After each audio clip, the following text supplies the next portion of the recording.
Bonjour à tous, bienvenue dans ce nouveau webinaire organisé dans le cadre du groupe de travail GT Cryptoactif qui est co-animé par Vincent et par moi-même.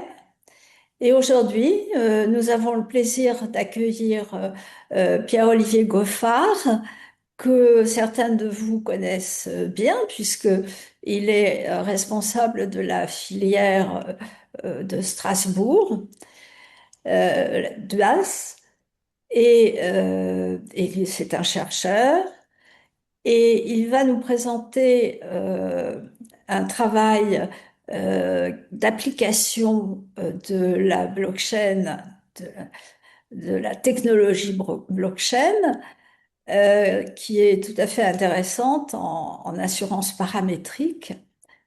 Et on le remercie beaucoup de nous partager ce travail qu'il a mené,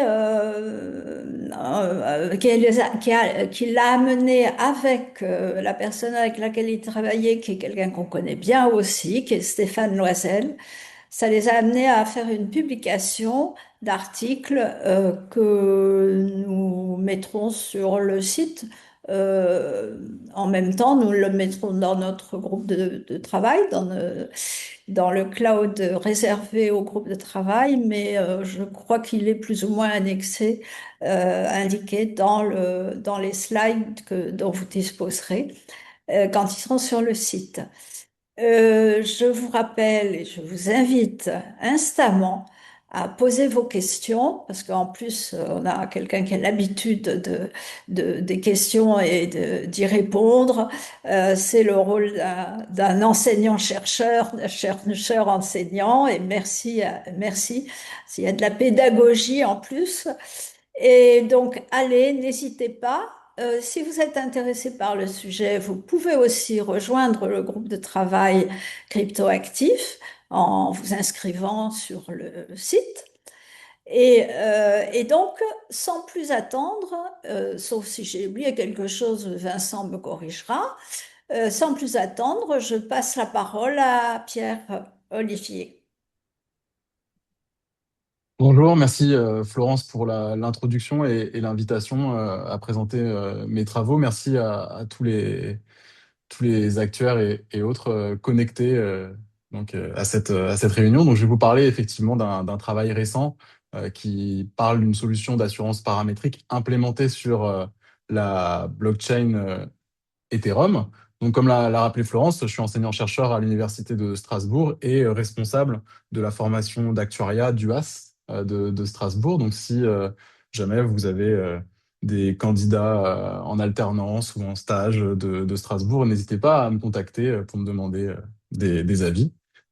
Donc, je les connais très bien parce qu'on a une petite formation d'actuariat à Strasbourg avec une promotion de 20-25 étudiants. Donc, en général, je connais les étudiants et les étudiantes personnellement. Voilà. Donc, sans plus attendre, on passe à la présentation. Donc, l'agenda, je vais commencer par faire un rappel sur le principe de la blockchain et de ses usages. Ensuite, je vais vous parler de l'assurance paramétrique. Et ensuite, on rentrera dans le détail de comment on implémente cette solution d'assurance paramétrique sur la blockchain Ethereum. Donc, d'abord, qu'est-ce que c'est une blockchain? C'est un registre qui comprend des informations. Ça prend la forme d'une suite de blocs et dans chaque bloc sont inscrites ces informations. On parle souvent de transactions au lieu d'informations. Et cette base de données, ce registre, il a comme particularité d'être maintenu par un réseau pair à pair de nœuds qui reçoivent les informations et doivent s'accorder sur les informations qui doivent être enregistrées dans chaque bloc. Et les blocs sont ajoutés les uns à la suite des autres en formant une chaîne. Et donc, pour s'accorder, ils doivent appliquer un algorithme qu'on appelle un protocole de consensus. Donc, cette base de données, euh, un de ses aspects, c'est qu'elle est décentralisée au sens où elle est maintenue et détenue par un réseau pair à pair. Donc, vous imaginez des nœuds, les nœuds du réseau sont des ordinateurs qui sont localisés un peu partout dans le monde. Les blockchains dont on parle beaucoup à l'heure actuelle sont en général publiques, c'est-à-dire que n'importe qui peut télécharger les données qui sont enregistrés dans la blockchain de façon à pouvoir les analyser. Et les blockchains dont on parle beaucoup aussi à l'heure actuelle sont sans autorisation, permissionless. Ça veut dire que n'importe qui peut rentrer et devenir nœud validateur dans la blockchain et valider des informations en appliquant ce protocole de consensus. Le protocole de consensus, il est fait de telle façon à ce que les informations inscrites dans la blockchain soient difficiles à changer. Si une information est inscrite profondément dans la blockchain, c'est-à-dire que beaucoup de blocs ont été ajoutés à la suite du bloc qui contient l'information, il va être très difficile de venir modifier cette information puisqu'il va falloir refaire le travail associé à la création de chaque bloc. Je parle de travail parce que le fait d'appliquer ce protocole de consensus, les nœuds du réseau, ils supportent en fait un coût opérationnel. Ils ont un coût qui est associé à l'application de cet algorithme de consensus. Et ça, c'est notamment lié au fait que le réseau il soit sans autorisation, c'est-à-dire que le réseau va grandir de manière très importante et les nœuds du réseau ne se font pas confiance. Obtenir un consensus dans un réseau où les nœuds ne se font pas confiance, c'est un challenge technique. Et ce challenge technique, il est résolu en appliquant un protocole de consensus qui va être coûteux pour les nœuds du réseau. Donc, par exemple, pour la blockchain des bitcoins, la blockchain la plus connue, le protocole de consensus, c'est ce qu'on appelle la preuve de travail. Ça consiste pour les nœuds du réseau à être en compétition pour trouver la solution d'un problème cryptographique. Pour trouver la solution de ce problème, ils font tourner leur ordinateur H24, 7 jours sur 7, ce qui consomme énormément d'électricité. Et donc, le prix de cette électricité, c'est le coût opérationnel que je mentionne. Maintenant, s'il y a un coût, il est nécessaire qu'il y ait aussi une récompense pour créer un système d'incitation. Les nœuds du réseau, ils travaillent dur pour inscrire de nouvelles informations. C'est normal qu'ils reçoivent en compensation une récompense. Comment elle se matérialise, cette récompense? En fait, c'est en créant des unités de crypto-monnaie. Donc, pour chaque bloc qui va être ajouté à la blockchain, résultant du travail de ces nœuds, de nouvelles unités de crypto-monnaie sont émises et redistribuées à l'ensemble des nœuds du réseau. Et c'est ces unités de crypto-monnaie qui forment la récompense qui vient compenser le coût opérationnel. Et donc, pour que ça fonctionne, ce système, il faut qu'il y ait une sorte d'équilibre entre récompense et coût. Donc, le coût, pour la blockchain des bitcoins, c'est typiquement de l'électricité. La récompense, c'est des bitcoins. Et donc, il faut qu'il y ait un bon équilibre entre récompense et coût. Donc, ça, c'est sous réserve que la crypto-monnaie associée à la blockchain, la crypto-monnaie native, ait une valeur marchande. D'accord? Ce qui est le cas pour les bitcoins, ce qui n'est pas forcément le cas pour toutes les crypto-monnaies alternatives. Donc, parmi les cas d'usage de la blockchain, j'ai parlé des bitcoins, et je pense que c'est le cas d'usage principal, c'est la création d'une crypto-monnaie qui joue le rôle de monnaie digitale, permettant d'échanger de la valeur en ligne.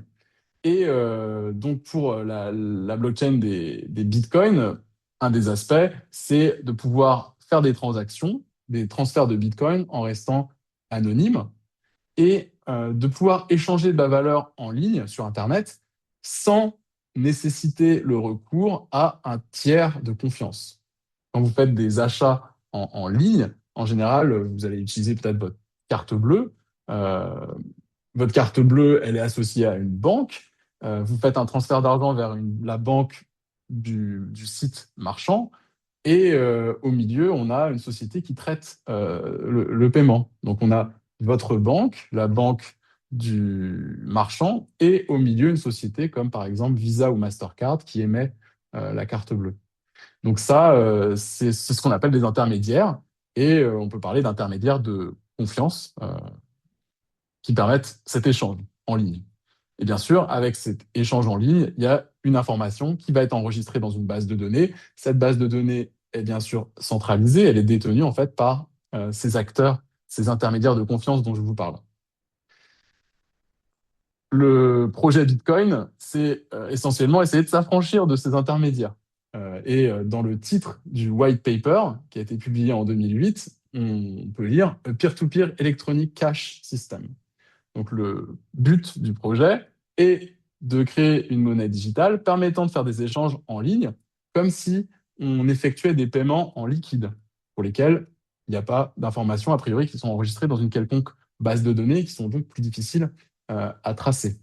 Là, il y a quand même une information qui est enregistrée dans une base de données, mais cette base de données n'est pas centralisée et en plus, elle est cryptée, ce qui fait qu'on ne sait pas qui a, comment dire, on ne connaît pas l'identité des personnes qui font des transactions. On connaît les montants des transactions, par contre. Donc ça, c'est le projet Bitcoin. Et dans la blockchain des Bitcoins, elle est très simple. Il y a uniquement les transferts de Bitcoin entre utilisateurs. C'est tout. Il y a des blockchains plus sophistiquées qui ont émergé, sur lesquelles on peut carrément uploader du code informatique et qui sont équipés d'un compiler qui permet d'exécuter ce code. Donc c'est le cas de la blockchain Ethereum qu'on va utiliser ici, qui se veut être un peu l'ordinateur mondial sur lequel on peut, comme ça, envoyer du code, l'exécuter. Donc le langage de programmation qui est utilisé s'appelle Solidity. Ça permet aux développeurs de créer des applications décentralisées et de permettre des opérations plus complexes que simplement enregistrer des transactions entre utilisateurs de Bitcoin. Et ces applications décentralisées, qu'on appelle aussi smart contracts, permettent de faire des opérations financières plus complexes, comme par exemple prêter ou emprunter ou trader différents types de cryptoactifs, par exemple. Donc la blockchain Ethereum a permis l'émergence d'un environnement qu'on appelle la finance décentralisée, DeFi. Euh, L'objectif est de faire tout ce qu'on fait en finance traditionnelle, mais en s'affranchissant des intermédiaires. Et en se disant que si on s'affranchit des intermédiaires, on va pouvoir faire des opérations financières à moindre coût, sans friction, sans frais. Donc c'est ça, je pense, une des philosophies derrière ce système de finance décentralisée. Euh, et tout ça donc, est rendu possible par cet environnement de développement sur la blockchain Ethereum. On pourrait se demander à quoi ça sert la finance décentralisée, en sachant qu'on a un système financier qui fonctionne plus ou moins bien, ça dépend des points de vue. Euh, et donc j'ai fait cet exercice-là de réflexion en me disant voilà, qu'est-ce qu'on pourrait essayer d'améliorer, qu'est-ce qui ne va pas dans le système de finance traditionnel. Donc j'ai listé ici quelques points qui se veulent pas du tout exhaustifs et même qu'on peut très bien questionner et débattre. C'est vraiment ici des opinions, une opinion voilà, qui n'appartient qu'à moi. Mais bon, je vous liste quand même quelques points que j'ai pu, moi, relever. Donc, par exemple, l'accessibilité. Pour faire de la finance traditionnelle, il faut quand même se trouver dans un endroit où on puisse, par exemple, ouvrir un compte en banque. C'est pas, en France, ça paraît complètement acquis, sans aucun problème, mais il existe des endroits dans le monde où le système bancaire n'est pas si solide et les infrastructures ne sont pas présentes. En finance décentralisée, a priori, juste un accès Internet permet, par exemple, de créer une adresse Bitcoin. Donc c'est quelque chose qui peut voilà, donner une accessibilité plus importante. Le problème de centralisation, donc on en a parlé, ces bases de données dans lesquelles on enregistre les transactions entre les individus sont détenues par des banques centrales, etc. Donc c'est des entités. Ça pose des problèmes de vulnérabilité des bases de données si ces entités se font hacker, par exemple. Et donc la promesse de la finance décentralisée est de se reposer sur des registres décentralisés supposés plus safe. Ce n'est pas forcément toujours le cas. Un des gros points de la finance décentralisée, c'est de limiter les coûts et les frais associés aux intermédiaires, en les supprimant, évidemment. Donc, on sait, hein, il y a des frais de transaction qui sont prélevés sur les transactions financières. Il y a aussi des coûts de gestion des comptes en banque. Il y a des coûts qui sont liés, par exemple, au virement bancaire, etc. Donc, en finance décentralisée, on voudrait bien réduire beaucoup ces coûts, en sachant que des coûts en finance décentralisée subsistent. Quand on fait des transactions sur des transferts de Bitcoin, pardon, on va émettre une transaction, on va en plus de l'argent des bitcoins transférés, ajouter des frais de transaction pour rémunérer le réseau. la récompense du réseau, elle est faite de la récompense associée au bloc qui est ajouté, au bloc de la blockchain qui est ajouté, plus les frais de transaction de chaque transaction inscrite. C'est une façon pour les utilisateurs de prioriser leurs transactions. Les nœuds du réseau vont regarder les transactions et vont inclure en priorité celles associées à plus de frais. Ça paraît être un comportement assez rationnel, évident. Donc, il y a aussi des frais quand même en finance décentralisée. Et sur la blockchain Ethereum, à chaque fois qu'on interagit avec une application décentralisée, on va devoir dépenser des frais, ce qu'on appelle le gaz. Gas. Donc, il y a quand même des frais en finance décentralisée aussi. On peut se plaindre de la lenteur que peut prendre le traitement d'un transfert, par exemple, si on a des transferts de valeurs qui se font dans deux monnaies différentes. Euh, Avec la blockchain, on a quelque chose de mondial et qui n'a pas besoin, du coup, de s'affranchir du problème de taux de change, etc. C'est un- Et ça peut se produire de manière peut-être plus rapide. La transparence et le fait que la base de données soit disponible, ça la rend auditable. On peut vraiment regarder en live les transactions, les volumes de transactions qui sont effectués en finance décentralisée, parce que les blockchains sont publiques et n'importe qui peut télécharger et analyser les données. D'accord? Donc c'est quelque chose d'intéressant, hein, pour des gens qui veulent analyser les flux, typiquement. Il y a des problèmes de censure et de restriction. Donc, on peut imaginer, par exemple, si on a un peu l'esprit tordu, que l'argent que l'on place dans un compte bancaire chez une banque ne nous appartient pas. Quelque part, on la laisse sur un compte en banque, c'est la banque qui s'en occupe et nous donne accès à notre actif quand on lui demande. Euh, donc, si on a confiance en la banque, ça ne pose aucun problème. Et on n'a pas du tout envie de toute façon de garder de l'argent en liquide sous un matelas. Voilà, on préfère carrément que l'argent soit à la banque et qu'on puisse le mobiliser en utilisant par exemple une carte bleue. C'est quand même vachement plus pratique.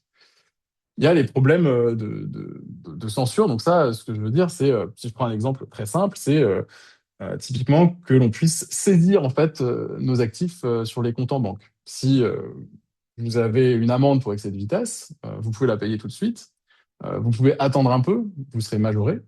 Si vous attendez trop longtemps, le gouvernement peut très bien saisir la somme d'argent de l'amende sur votre compte en banque. Ça peut poser des problèmes à certaines personnes et effectivement, ça peut être plus difficile de le faire sur des actifs décentralisés, sur du Bitcoin par exemple. L'accessibilité, qui est à la fois mondiale et permanente. C'est-à-dire que en finance traditionnelle, on doit respecter les heures de bureau. Il y a l'ouverture et la fermeture des marchés. Il y a l'ouverture et la fermeture des agences bancaires. On ne peut pas faire des opérations en dehors de ces heures d'ouverture. La finance décentralisée permet un accès qui est permanent, H24, 7 jours sur 7. Quelque chose dont on parlait beaucoup il y a quelques années, c'était le fait de pouvoir tokeniser des actifs du monde, enfin du monde réel, c'est-à-dire par exemple fractionner la propriété d'une maison et inscrire cette détention de parts d'une maison sur la blockchain. Et en faisant ça, on rendrait peut-être les biens immobiliers, par exemple, plus liquides, puisqu'on pourrait acheter des parts dans une maison. Donc il y avait cette idée dont on parlait beaucoup il y a quelques années. Je ne sais pas où ça en est. Et le dernier point ici, c'est l'interopérabilité. Donc, toutes les applications de finance décentralisée qui sont déployées sur la blockchain Ethereum, elles peuvent facilement interagir entre elles. On peut créer comme ça des pipes euh, de mécanismes parce que tout est programmé dans le même langage et que la base de données est sous une forme uniforme pour chacune des applications. Et donc, ça permet de faire de l'interopérabilité. Et ça remet en question, en fait, un peu peut-être les structures, les systèmes d'information et ce qui est utilisé pour traiter les paiements à l'heure actuelle en finance traditionnelle. Donc, on utilise encore un langage de programmation qui est robuste, hein, mais qui est très vieux, qui s'appelle COBOL. Voilà, et donc, ici, on montre qu'on peut faire du traitement de paiement avec d'autres types de langages et des techniques de compression des données un peu différentes. Voilà, donc c'est une remise en question des approches informatiques, hein, utilisées pour le traitement des paiements. Voilà. Donc ça, c'est quelques points que je voulais lister. Euh, Ça, c'est un travail que j'ai pas mené là aujourd'hui pour la présentation. C'est un truc que j'avais fait il y a quelques temps. Maintenant, sur l'actualité un peu plus récente, il y a eu un article du Monde récemment, hein, qui parlait de l'euro numérique, Digital Euro. Donc, c'est un projet de la Banque centrale européenne de lancer une forme de monnaie digitale et pourquoi pas sur une blockchain, pour lesquels que les Européens pourraient utiliser pour effectuer des paiements. Ça voudrait dire que la Banque centrale européenne, quelque part, devient une sorte de banque de détail. On peut avoir un compte à la Banque centrale européenne permettant de manipuler cet euro numérique. Ça a engendré une levée de bouclier de plusieurs banques de détail, évidemment, parce que ce n'était pas le rôle de la Banque centrale européenne que de devenir une banque de détail.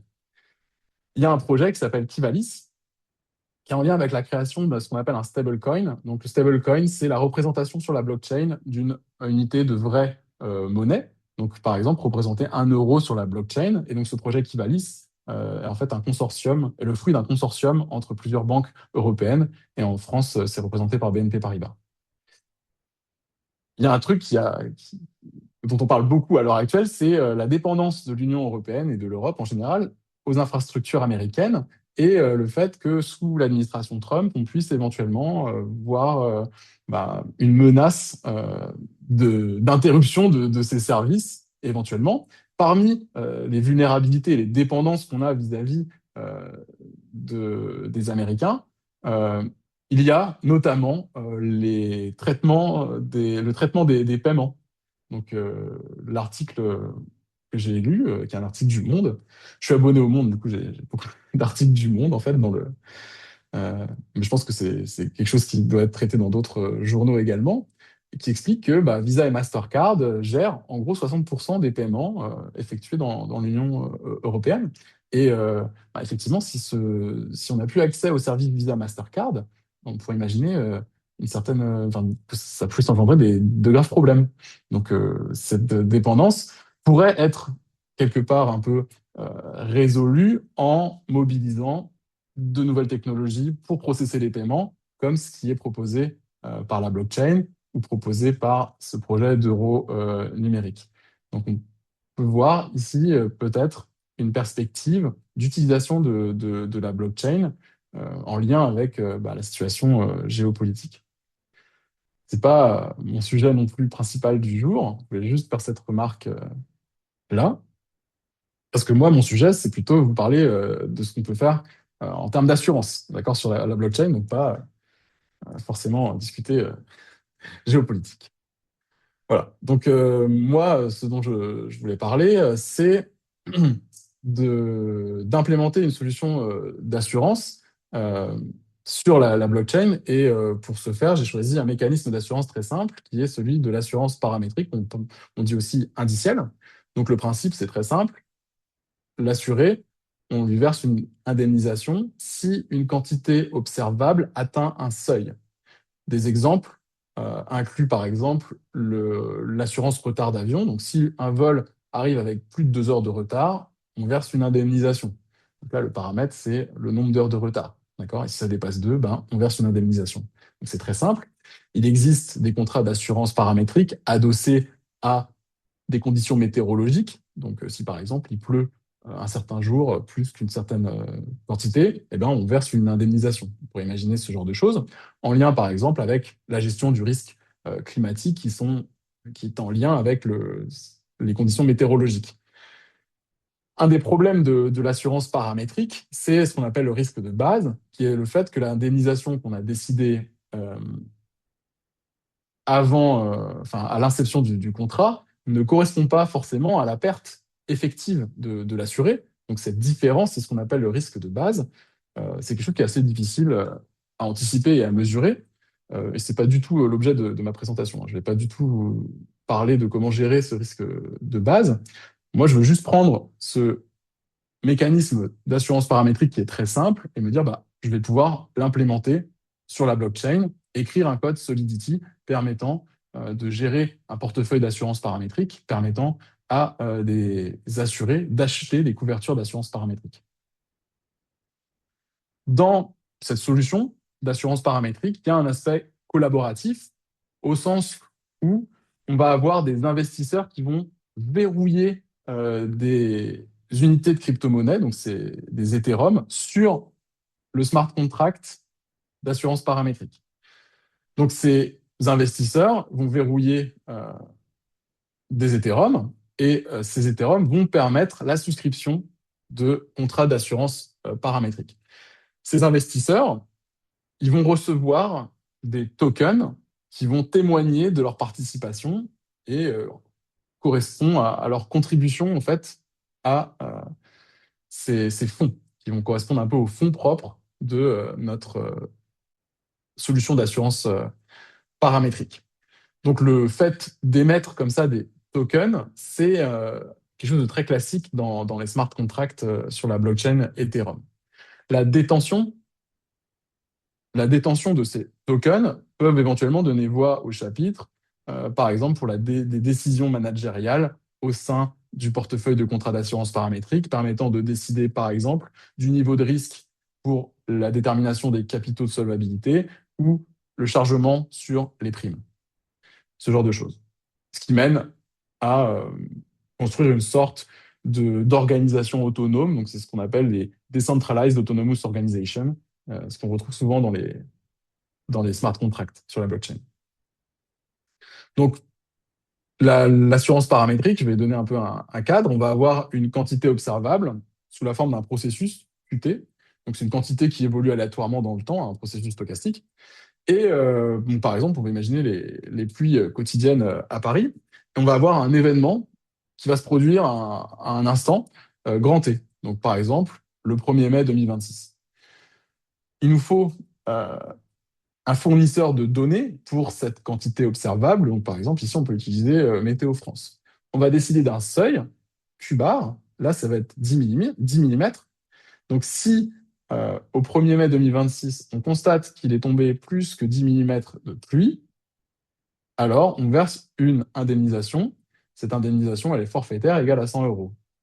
Voilà notre cadre, notre contrat d'assurance paramétrique.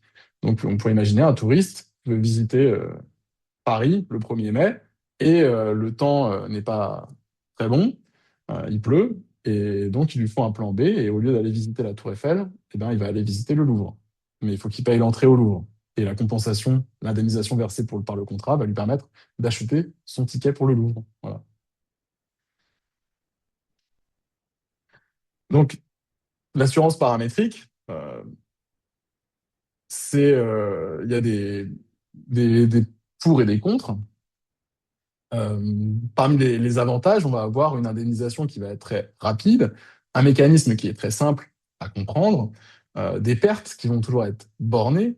Enfin, ici, on a une perte qui est forfaitaire, donc on va pouvoir gérer le risque de façon assez simple si on connaît la perte en avance, la perte potentielle.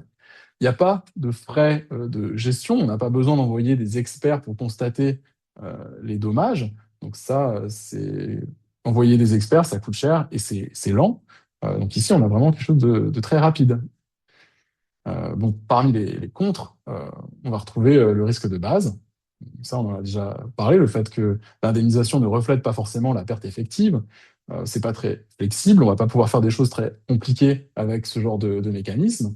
Et il y a aussi cette dépendance quand même au fournisseur de données. Il faut que ce fournisseur de données, on puisse lui faire confiance, parce que sinon, si on peut manipuler les données, on peut très bien déclencher des indemnisations indues. Donc l'assurance paramétrique, bon, à l'heure actuelle, c'est pas tellement mass market. On voit des solutions d'assurance paramétrique qui se font dans la mutualisation du risque climatique par certains pays. On a vu des initiatives en Afrique et dans les Caraïbes avec des déclencheurs paramétriques. À mon avis, l'assurance paramétrique, c'est une solution, mais je pense que c'est quelque chose qui doit venir en complément en fait, de l'assurance traditionnelle indemnitaire.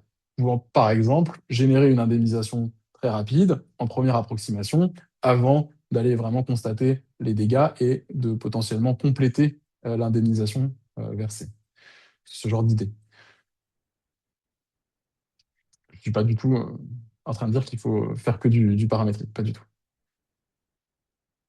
En termes de cadre actuariel et mathématique, donc on a cette quantité qui évolue au cours du temps, Qt, on le voit comme un processus stochastique, avec une filtration ft, donc c'est l'information qu'on a sur ce processus jusqu'à l'instant t. On a un seuil, q bar, on a un événement qui va se produire à un instant grand t, et on va vérifier que cet événement se produit ou pas. Et cet événement, c'est simplement la quantité observable à l'instant grand t dépasse le seuil. Et dans ce cas-là, on verse une compensation, qui est notée L ici. On a également un instant de souscription, grand S, qui va être antérieur à l'instant où va se dérouler l'événement. Donc S est inférieur à T. On peut calculer une prime pure, ça va être l'indemnisation que multiplie la probabilité de l'événement. Cette probabilité de l'événement, on regarde la probabilité conditionnelle que l'événement se réalise, sachant l'information qu'on a jusqu'à l'instant grand S. Grand S, instant auquel on souscrit le contrat, auquel on achète la couverture d'assurance. C'est important. Pourquoi? Parce que l'information qu'on a sur le processus jusqu'à l'instant grand S, il est fait des observations du processus. Et il peut inclure également des prévisions. C'est-à-dire qu'avec l'information qu'on a jusqu'à l'instant grand S, on peut très bien émettre des prévisions sur le fait que l'événement se produise ou pas à l'instant grand T. Si on imagine les pluies, enfin la pluie, à 2-3 jours, on peut avoir une bonne idée de s'il va pleuvoir ou pas. Et donc, on a une bonne idée de cette probabilité et de la fiabilité. Donc ça peut engendrer forcément des comportements d'anti-sélection. C'est pour ça que c'est important de prendre ça en compte, c'est-à-dire qu'on a de l'information jusqu'à l'instant grand S, et peut-être imposer une condition. On ne peut pas souscrire, on ne peut pas acheter une couverture pour un risque à un instant grand S trop proche de l'instant où va se dérouler l'événement grand T. Donc, c'est imposer cette condition en disant bah, on ne peut pas souscrire un contrat d'assurance contre le risque de pluie extrême si on est à, je sais pas, à 3-4 jours de l'événement. On va imposer peut-être une souscription à au moins 10 jours pour ne pas pouvoir anticiper la pluie à 10 jours. Bon. Donc, c'est ce genre de conditions qui permettent de gérer le risque d'antisélection. Ensuite, une fois qu'on a calculé la prime pure, on peut calculer la prime commerciale en ajoutant un chargement. Et donc, le chargement, c'est cette quantité eta, donc, qui caractérise de combien excède la prime commerciale, de combien elle excède la prime pure. Si on souscrit plein de risques, comme ça, on va avoir un portefeuille de contrats d'assurance paramétrique caractérisé par la date de souscription, la date de l'événement, le processus, la quantité qu'on mesure, le seuil et l'indemnisation. Donc, on a cette collection de contrats d'assurance paramétriques. Il y en a NT à l'instant T. Et pour chaque contrat, on va avoir une potentielle indemnisation qu'on a notée Z ici, qui est une variable aléatoire. C'est l'indemnisation prévue au contrat que multiplie une fonction indicatrice. Donc 1 si l'événement se produit, 0 sinon. Les engagements assureurs, c'est la somme de toutes ces potentielles indemnisations, ce qu'on a noté LT ici, pour liability. Donc, c'est des engagements assureurs et ils doivent être compensés par les primes versées par les assurés. C'est le processus PI-T. Donc, c'est toutes les primes qui sont versées jusqu'à l'instant T. Quand on veut faire la gestion du risque, on va regarder la différence et l'éventuelle déviation de la prime par rapport aux pertes de l'assureur. Et donc, ce qu'on va regarder, c'est la distribution des engagements moins les primes. LT moins PI. Et on va regarder cette distribution et on va calculer des quantiles ou des values at risk. Et on va définir des capitaux de solvabilité, des montants que si on a ça de côté, on est certain qu'on va pouvoir payer, faire face aux engagements. Et donc là, je les vais appeler SCR et MCR, euh, comme dans le cadre de solvabilité 2, avec des niveaux de risque alpha différents pour le MCR et le SCR. J'ai besoin de définir ces deux montants de capitaux de solvabilité et je vais vous expliquer comment on les utilise après dans le smart contract. Donc, c'est des quantiles de la distribution des pertes. Donc, maintenant, on va passer à vraiment le design du smart contract sur la blockchain. Donc, un smart contract, c'est un système Et ce système, il est caractérisé par des variables d'état qui vont permettre de regarder l'évolution de ce système. Ce système va évoluer parce que des utilisateurs vont effectuer des actions. Donc les utilisateurs du contrat, je vais en définir les rôles, ils vont faire des actions. Ces actions, dans le code du smart contract, c'est ce qu'on appelle des méthodes. Donc c'est comme des fonctions Python.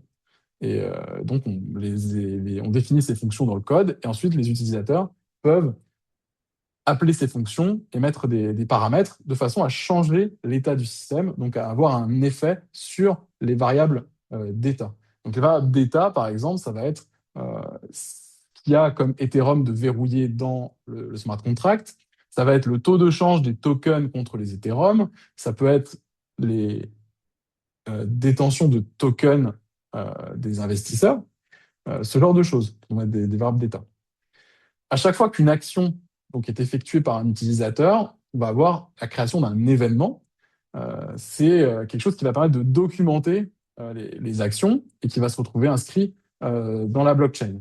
Donc, pour chaque action, on va avoir des transactions inscrites dans la blockchain qui nous indiquent quelles sont les actions qui ont été effectuées. Et ensuite, on a des événements qui vont nous permettre de regarder l'impact de ces actions sur les variables d'état et nous permettre de vraiment monitorer l'ensemble de ce qui se passe sur le smart contract.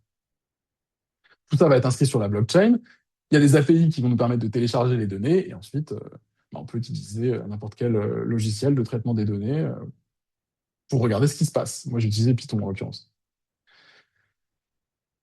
Donc, pour commencer, je vais parler des utilisateurs du smart contract et définir leur rôle. Donc, le premier, c'est le propriétaire du contrat. Donc, c'est celui qui va écrire le code et le déployer sur la blockchain. Donc, là, pour l'instant, ça va être moi, on va dire. Et je vais décider des paramètres du smart contract d'assurance paramétrique. On a déjà évoqué en fait les deux paramètres dont je vais parler, mais je vais les rappeler juste après. Il y a les surplus providers. Donc ça, ce sont nos investisseurs. Je les ai appelés comme ça. Surplus providers. Ils fournissent les fonds permettant la souscription du risque. Ils vont donc verrouiller des Ethereum sur le smart contract. Ils vont recevoir des tokens. Ils vont aussi pouvoir retirer des Ethereum du smart contract en brûlant des tokens. Il y a les assurés. Les assurés, ils souscrivent des polices d'assurance, ils payent des primes et ils reçoivent éventuellement des indemnisations. Ça, c'est nos trois personnages. Donc, les paramètres du smart contract d'assurance, ça va être le chargement des primes, c'est le ETA, de combien la prime commerciale excède la prime pure. On va avoir aussi les niveaux de risque associés à la détermination du SCR et du MCR. Ça, ce sont les deux paramètres sur lesquels on peut jouer. Et donc, on va définir nos deux niveaux de capital, SCR et MCR. Parmi les variables d'état, donc j'ai mentionné la balance of the contract, c'est les montants d'Ethereum qui sont verrouillés sur le smart contract. Donc, un smart contract sur la blockchain, ça a une adresse, et donc sur une adresse, on peut avoir des Ethereum. Ici, le montant, ça correspond au cumul des montants fournis par les investisseurs plus les primes payées par les assurés. C'est ça qui est verrouillé sur le smart contract. À ne pas confondre avec ce que j'ai appelé le surplus du smart contract, qui correspond aux fonds versés par les investisseurs plus les primes acquises. Les primes, quand elles sont payées, ne sont pas acquises. Pour qu'elles soient acquises, on doit attendre que l'événement assuré se déroule ou pas. Donc, on doit attendre l'instant grand T pour savoir si un contrat mène à une indemnisation ou pas. Et à cet instant grand T, la prime est considérée comme acquise. Donc, il va y avoir une petite différence comme ça entre la balance et le surplus du smart contract.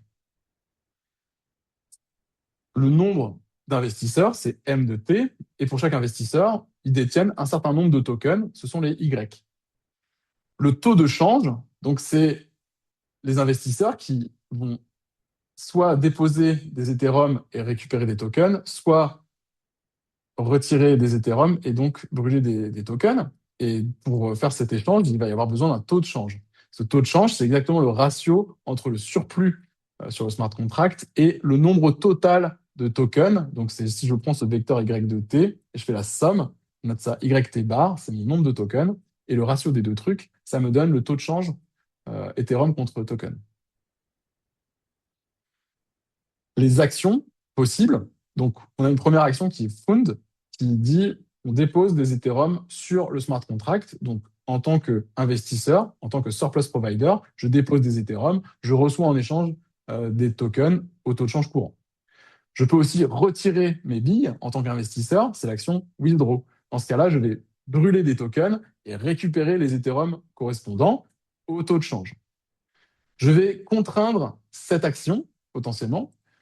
Je peux contraindre cette action si, par exemple, les fonds sur le smart contract sont inférieurs au SCR. Si on est en dessous du Solvency Capital Requirement, je vais dire aux investisseurs, non, là, on est dans une situation compliquée, on n'est pas sûr de faire face à nos engagements, alors non, vous ne pouvez pas retirer votre argent. Vous laissez l'argent le temps que des contrats se résolvent. Il y a aussi des contraintes sur le timing de ces retraits qui peuvent être imposés. Pourquoi? Parce que les investisseurs, ils peuvent aussi avoir une visibilité sur les événements qui vont se dérouler. Est-ce que des contrats vont mener à des indemnisations ou pas? Si ils arrivent à voir que des événements vont effectivement se produire et que des indemnisations vont être payées, ce qui va se passer, c'est que le taux de change va potentiellement se déprécier. Ça, j'ai un peu oublié de le mentionner ici sur comment ça fonctionne et comment il évolue ce taux de change. En fait, le surplus du contrat, il va évoluer en fonction des indemnisations qui sont versées ou pas. Donc, quand un contrat, l'événement associé à un contrat, on atteint son temps de résolution, soit une indemnisation est versée, soit une indemnisation n'est pas versée. Si elle n'est pas versée, la balance, le surplus du contrat va augmenter par rapport au nombre de tokens et donc le taux de change va s'apprécier. Si au contraire des indemnisations sont versées, alors le taux de change va se déprécier. Donc ici, si des investisseurs ont un peu de visibilité et voient que des événements vont mener à des indemnisations, ils peuvent être tentés de retirer leur billet, évidemment. Et donc, il faut imposer des contraintes, sous peine de quoi on sera dans une situation où il y a de l'aléa moral. La troisième action, c'est souscription underwrite. Donc ça, c'est les clients qui achètent des couvertures d'assurance paramétrique. Et on va empêcher aussi la souscription de nouveaux risques si les fonds sur le contrat sont inférieurs au SCR. On va empêcher la souscription de nouveaux risques si la situation n'est pas bonne. Enfin, settle, c'est les assurés qui réclament leur indemnisation si l'événement s'est produit. Et on a un effet sur le taux de change, comme je le mentionnais. Si jamais il y a une indemnisation qui est payée, le taux de change va se déprécier. Et inversement, il va s'apprécier si l'indemnisation n'est pas versée. Il peut se passer quelque chose en cas de versement d'une indemnisation, c'est les fonds qui passent en dessous du deuxième niveau de capital de solvabilité, qui passent en dessous du MCR. Si les fonds passent en dessous du MCR, alors là, c'est liquidation du smart contract. Cessation d'activité. On utilise les fonds restants pour rembourser les primes des assurés dont les contrats sont encore actifs. Et ce qui reste est redistribué aux investisseurs au rata de ce qu'ils détiennent comme tokens. Donc là, on a une situation où on a tout. Et on repart de zéro. Ça, c'est la description des différents événements qui existent, qu'on retrouve sur la blockchain Ethereum à chaque fois qu'on interagit avec le smart contract. Et donc ici, l'adresse de mon smart contract donc, a été déployée sur le testnet d'Ethereum, pas sur le mainnet. Donc on a joué avec du faux argent ici. Hein. Et j'ai créé un petit scénario avec des transactions correspondant à des actions. Donc ici, on voit la liste de toutes les interactions que j'ai pu avoir avec le smart contract. Donc c'était il y a quand même quelques temps hein, que j'ai fait ça. Et on a aussi ici la liste de tous les événements donc, qui ont été émis pour chaque action qui a été effectuée. Et donc, ce que je disais, c'est Etherscan, c'est ce qu'on appelle un blockchain explorer qui permet de visualiser un peu les informations sur la blockchain et c'est équipé d'API permettant de récupérer ces données et de les analyser. Donc, en analysant ces données, on peut regarder ce qui se passe sur le smart contract. Donc là, dans mon petit scénario, je vous montre les balances en Ethereum de chacun des acteurs, qui comprend le propriétaire du smart contract, l'investisseur, surplus provider, le policyholder, donc l'assuré, mais aussi le smart contract. Donc, ça commence par un événement fund pendant lequel l'investisseur va verrouiller des Ethereum, donc la balance du smart contract va augmenter et inversement, la balance de l'investisseur diminue. Ensuite, on a des événements underwrite, donc ça, c'est le policyholder qui va souscrire à des couvertures d'assurance paramétrique. On voit que notre smart contract, sa balance augmente parce que des primes sont payées. Et inversement, pour notre assuré en rouge, sa balance diminue. On a un événement ici settle, ça veut dire qu'on a atteint l'instant auquel se déroule éventuellement un événement et on va savoir si on a une indemnisation pour cet événement ou pas. Ici, en l'occurrence, on n'en a pas. Il n'y a pas d'indemnisation. On voit que la balance du smart contract reste constante, celle du policyholder également. Donc là, juste la prime est devenue acquise à ce moment-là. On a un événement burn ici. Donc, comme il n'y a pas eu d'indemnisation, le taux de chance s'est apprécié. L'investisseur a décidé de retirer les billes. Donc, il a brûlé des tokens. Il a échangé ça contre des Ethereum. Donc, sa balance augmente. Et la balance du smart contract diminue. Ensuite, on a toute une série d'événements settle, donc avec des indemnisations ici qui sont versées. On voit la balance du smart contract qui diminue à chaque fois qu'il y a un événement settle et la balance du policyholder qui, elle, augmente. Et à la fin, on a tellement payé d'indemnisation qu'on rentre en phase de liquidation. On a un événement refund qui rembourse les primes des assurés dont les contrats sont encore actifs et qui redistribue ensuite le reste de la balance aux investisseurs. Donc j'ai mis une autre visualisation ici avec la balance du smart contract, le surplus et les deux niveaux de capitaux. Donc ici, on voit au moment de l'événement fund, le surplus et la balance du smart contract qui augmente. Au fur et à mesure des événements underwrite, on a juste des primes qui sont payées et donc la balance du smart contract augmente. Par contre, la balance du surplus, elle, reste constante. Au moment de l'événement settle, le premier ici, on a une prime qui est acquise, donc le surplus qui augmente et pas d'indemnisation versée. Ensuite, on a l'événement burn. Donc là, on a une baisse du surplus et de la balance du smart contract. Et à chaque fois qu'il y a des événements settle menant des indemnisations, les deux choses, elles aussi, diminuent. Le SCR et le MCR, ils varient aussi également en fonction des événements, notamment quand on souscrit des nouveaux risques, on met à jour les capitaux de solvabilité nécessaires pour faire face aux engagements. Et donc, on a le SCR et le MCR ici qui se distinguent au bout d'un certain temps. En fait, on fait des approximations pour pouvoir calculer le SCR et le MCR en temps réel. Et en fait, quand on n'a pas beaucoup de contrats en portefeuille, on n'a pas beaucoup de mutualisation et donc les deux choses sont les mêmes. Bref. On a à la fin, ici, au moment du dernier settle, un problème puisque le surplus passe en dessous du MCR et donc ça déclenche refund et ça déclenche un remboursement et une redistribution. Donc ça, c'est moi qui ai créé ce scénario complètement. Et tout est inscrit dans la blockchain. Donc ce qu'on a fait dans ce travail, hein, on a développé une sorte de cadre actuariel pour l'assurance paramétrique, ce qui, à ma grande surprise, n'existait pas vraiment déjà. Il y a encore beaucoup de choses à travailler parce que là, on a fait des choses vraiment très très simples, hein. On a même supposé des risques indépendants, etc. Donc, on a fait des choses vraiment très très simples. Il faudrait continuer à travailler là-dessus. On a fait une implémentation donc, de cette solution d'assurance paramétrique en Solidity. On a déployé le smart contract pour le tester sur le testnet d'Ethereum. Donc, c'est différent de la vraie blockchain. C'est juste pour les développeurs, pour tester leur smart contract, ils utilisent le testnet. On a fait le traitement des données, notamment en Python, et on a proposé une méthode de calcul des capitaux de solvabilité SCR-MCR, des approximations. Pourquoi? Pour pouvoir effectuer ces calculs en temps réel et automatiquement. En fait, Solidity, c'est un langage de programmation qui a ses limites et qui ne permet pas de faire des calculs très compliqués. Il faut aussi savoir que si on met des calculs très compliqués, ça veut dire que le code du smart contract va devenir plus compliqué.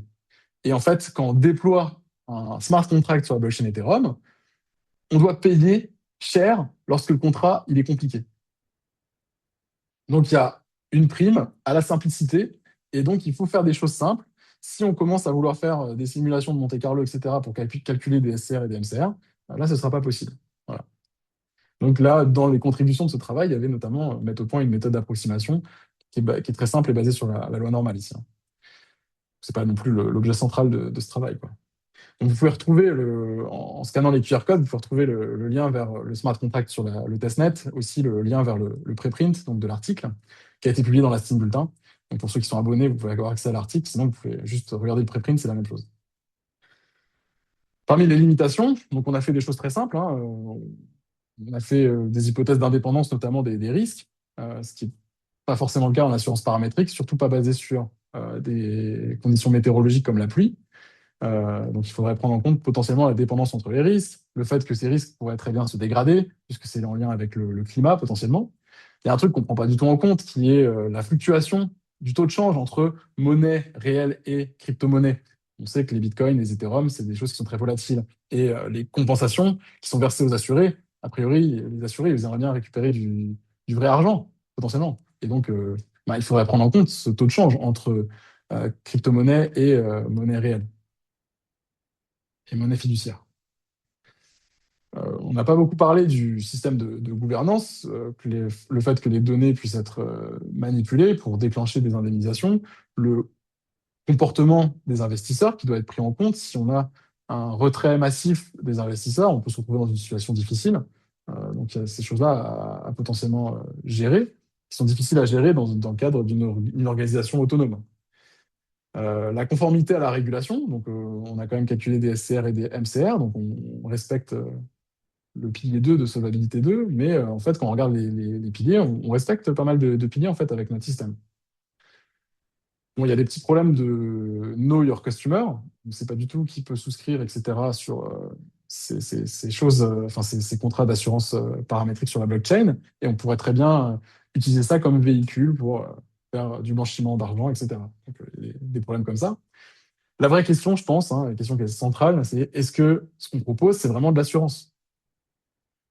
On dit, c'est dans le titre, hein, on fait de l'assurance paramétrique, mais finalement, on ne demande pas de preuve de perte aux assurés.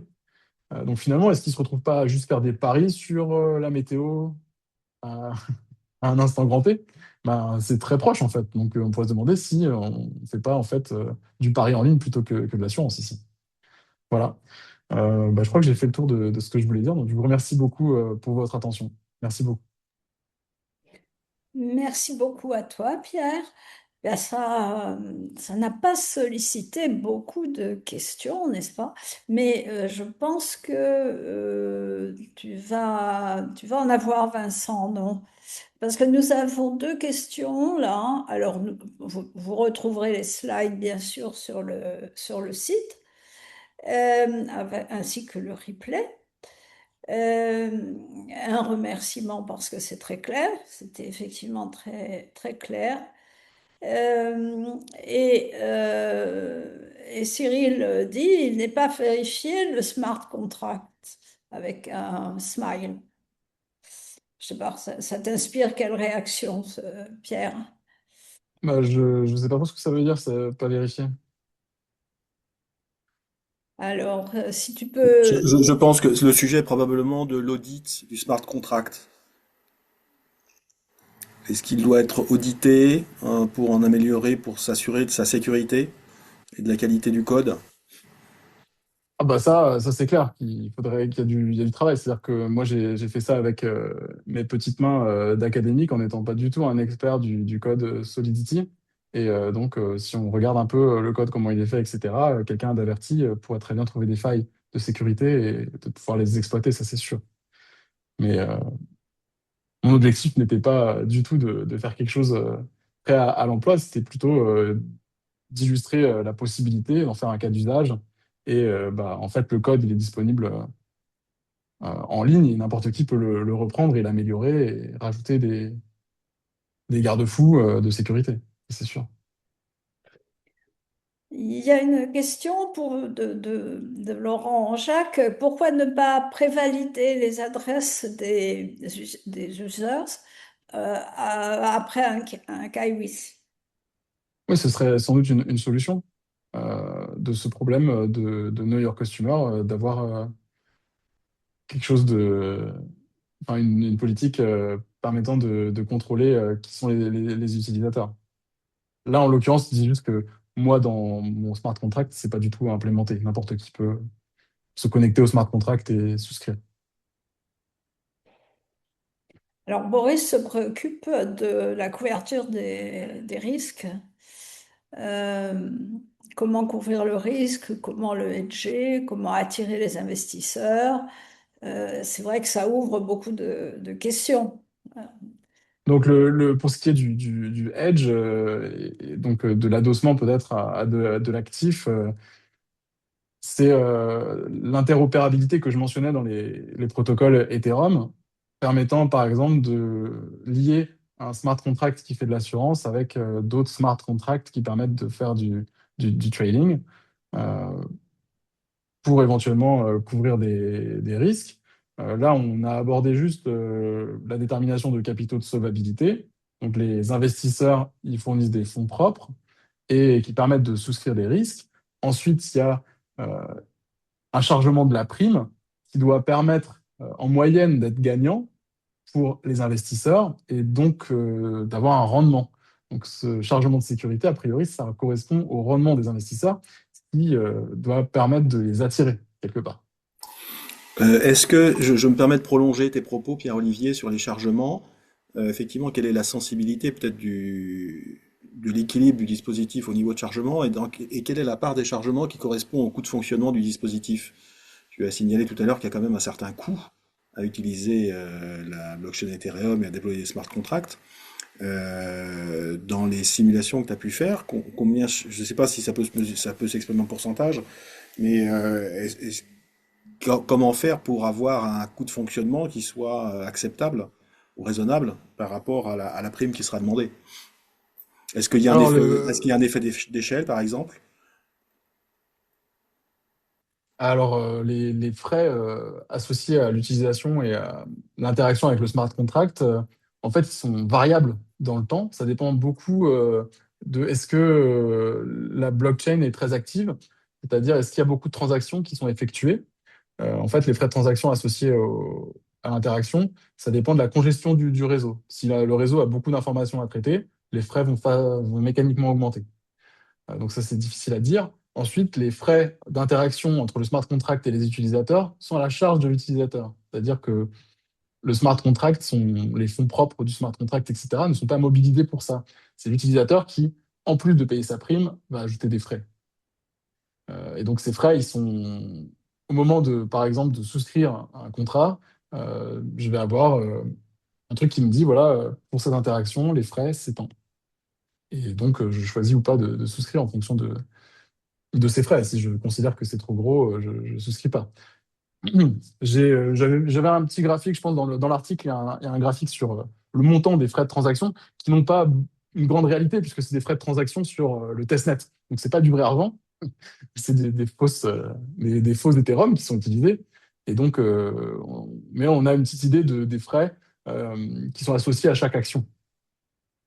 Les frais les plus élevés, c'est déploiement du smart contract. C'est le premier, quand moi j'ai voulu mettre mon smart contract sur la blockchain, c'est ça le plus gros des frais. Ensuite, les frais d'utilisation du smart contract par les utilisateurs, ils sont assez faibles. Donc c'est toujours dur enfin, faible par rapport à quoi, et puis en plus avec du faux Ethereum, donc c'est un peu difficile à quantifier, quoi. Là, comme ça. Alors, on a ensuite deux questions qui sont peut-être assez proches sur le passage au monde réel, qui est pourquoi le cas d'usage, à ton avis, a été abandonné pour les retards d'avion chez AXA Fitzi? Alors pour l'anecdote, on a effectivement évoqué ce cas-là en préparant la présentation. Et une deuxième, un petit peu dans le même style, à quel horizon penses-tu que ce type de contrat pourrait voir le jour ou pourrait se déployer dans le monde réel, sur la blockchain Ethereum? Ah, c'est des questions pas faciles. Enfin, déjà, émettre un avis sur pourquoi le projet Fini a été abandonné. C'est un projet qui date déjà il y a, je pense, 4 ou 5 ans. C'était il y a assez longtemps déjà, ce, cette proposition. Et alors, sur les raisons qui étaient évoquées lors de la préparation du, du séminaire par Florence, c'était probablement un souci de rentabilité et de pas assez de clients, etc. Euh, En fait, on peut aller regarder, hein, précisément d'ailleurs, le contrat Fitbit, il est toujours sur la blockchain Ethereum, et on peut aller regarder et analyser les risques, hein. Il y a même il y a un repo GitHub, hein, qui fait justement ce traitement de récupération des données du smart contract Fidi et qui regarde des S sur P, etc. Donc pour regarder un peu la rentabilité. Donc c'était un truc intéressant qui est disponible. Euh, c'est quelqu'un qui s'appelle Antoine Palmière ou Damière, je ne sais plus. Je peux retrouver ça. En tout cas, ça, je peux le retrouver. Euh, donc il y a quelqu'un qui te donne une réponse, hein, sur les coûts le fait que AXA aurait abandonné le projet par rapport aux coûts de transaction et la fluctuation de l'Ether. Donc c'est bien possible, hein. Donc 10 euros pour enregistrer chaque police, c'est peut-être effectivement trop. Bon. Donc il y avait sans doute ces problèmes-là. Ensuite, enfin, si on regarde la différence peut-être entre le smart contract proposé par AXA et ce que moi je propose. Donc le smart contract FIDSI, il n'y avait pas une interaction directe des clients avec la blockchain. Alors, on souscrit sur le site d'AXA et ensuite il y a quelqu'un chez AXA qui interagit avec la blockchain. Si vous regardez les transactions sur le contrat FIDSI, elles sont toutes émises par euh, la même adresse. Donc c'est quelqu'un chez AXA qui faisait l'interaction entre la blockchain et la souscription.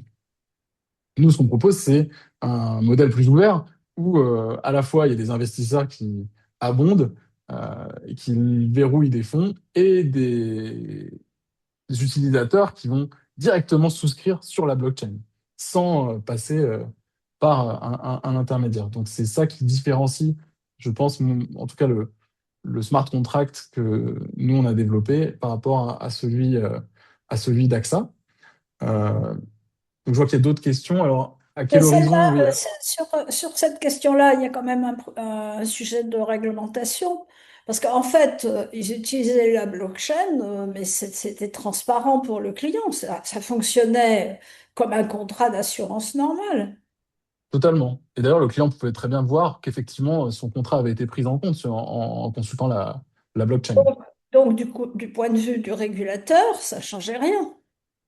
Non, mais du point de vue du Alors que client, là, quand on fait intervenir des clients dans le processus, ça ne doit pas relever de la même réglementation, non? probablement pas. Et je ne suis pas du tout expert de la réglementation. Et sur la question d'Eric, sur quelle est la réglementation liée à ces smart contracts sur la blockchain, bah, pour l'instant, c'est le Far West. Il n'y a pas vraiment de réglementation. Et c'est bien le travail des régulateurs, des États, des autorités de contrôle de commencer à réfléchir à des réglementations, etc. Donc, dans l'Union européenne, en tout cas, il y a des choses, des travaux, hein, qui sont faits au niveau du Parlement et de la Banque centrale, etc. Donc, mais pour Mais l'instant, j'avais entendu dire que concernant l'euro numérique, la technologie n'était pas blockchain, qui avait été choisie n'était pas blockchain. ça, c'est tout à fait possible. Ouais. La blockchain a été évoquée comme une piste, mais Mm. c'est pas nécessairement sur la blockchain que ça va reposer l'euro numérique.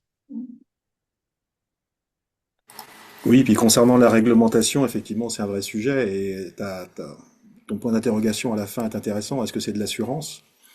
Parce que je dirais que si c'est pas de l'assurance, ce serait peut-être plus simple en termes de réglementation. Oui, ça c'est sûr. Il y a Ah déjà oui, des choses donc qui... le jeu est un monopole d'État. Parce que si c'est pas de l'assurance, c'est du jeu. Oui, c'est sûr que c'est un monopole d'État. Et par exemple, aux États-Unis, il y a très peu d'États des États-Unis où on peut faire des paris, à part l'État du Nevada. Donc, clairement, un des usages de la blockchain serait potentiellement de faire un système de paris en ligne qui échapperait complètement au contrôle de l'État.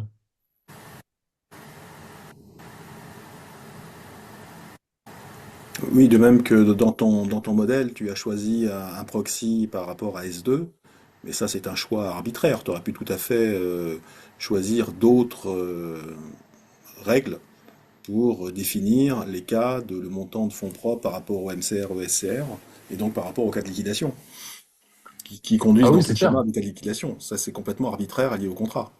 Avec effectivement Je- la particularité que si jamais tu colles à la réglementation et que la réglementation change, comme là, t'es un code, comment est-ce que tu te projettes dans le fait de modifier des règles, que ce soit d'appréciation du risque ou d'évaluation des SCR, MCR, par exemple, qui dans ton schéma conduisent éventuellement à une liquidation et un versement de surplus. Bah, là, en l'occurrence, comme mes calculs de solvabilité sont faits en live c'est implémenté dans le smart contract, le calcul qui est effectué. Ça veut dire que c'est aussi facilement auditable, par exemple, par le régulateur. C'est pour ça que c'est aussi conforme à d'autres piliers de solvabilité 2, c'est-à-dire qu'on peut regarder les calculs et on peut effectivement regarder si l'approximation que je fais, elle est bonne ou pas, si elle est raisonnable, en l'occurrence. Et je peux très bien changer le code pour me mettre en conformité avec des retours du régulateur. Si par exemple le régulateur trouve que mon calcul n'est pas bon ou que mes hypothèses ne sont pas bonnes, c'est assez facile pour moi de rentrer dans le code et modifier le code pour revoir le calcul de mes SCR et de mes MCR.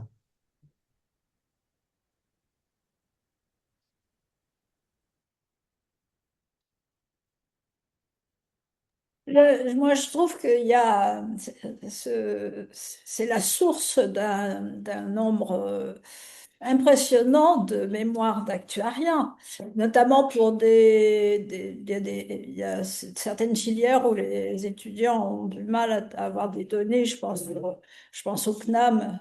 Et puis, comme Stéphane est au CNAM, parce il y a plein de choses à approfondir à partir de ça, hein. Et donc, C'était bien l'objet de mon travail, en fait, hein. C'était pas du tout de fournir une solution clé en main et de dire que j'ai fait le tour du sujet. C'est bien au contraire de faire un appel du pied à la communauté pour dire, voilà, on a un premier cas d'usage, on a une première version, la bêta de ce qu'on peut faire. Il faut bien sûr itérer et proposer des améliorations. Et voilà, c'est la liste de limitations dans l'article, ça prend 2 pages. On explique à quel point notre truc, il est limité, hein, et qu'il faudrait faire beaucoup, beaucoup d'améliorations.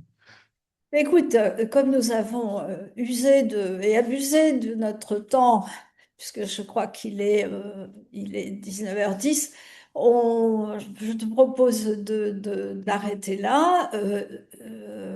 Comme tu es chercheur, enseignant-chercheur, les gens peuvent, je pense, hein, te poser des questions directement.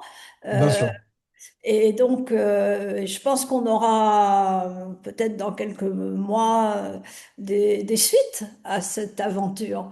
Euh, on Et peut je viens de voir une question là enfin juste continuer. c'est William qui parle de produits dérivés. En fait, il existe déjà en finance des produits dérivés indexés sur la météo, qui s'appellent les weather derivatives. Et finalement, l'assurance paramétrique indexée sur la pluie, ça se rapproche beaucoup d'un produit dérivé de ce type-là. Oui, les réassureurs les utilisent beaucoup.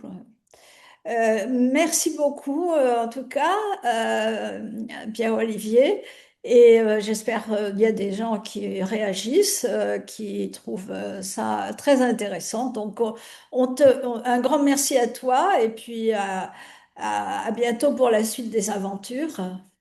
Bah, merci beaucoup pour l'opportunité. Merci beaucoup à tous les gens qui se sont connectés. Et n'hésitez pas à me contacter si vous avez des questions, si vous voulez échanger. Je suis toujours preneur de feedbacks. Très bien. Bon, on ne s'interdit pas de te solliciter au nom du groupe de travail cryptoactif auquel j'invite ceux qui ne sont pas inscrits et qui sont très intéressés, qui veulent se retrousser les manches, à nous rejoindre. Aucun Bonne problème. soirée à tous et encore merci.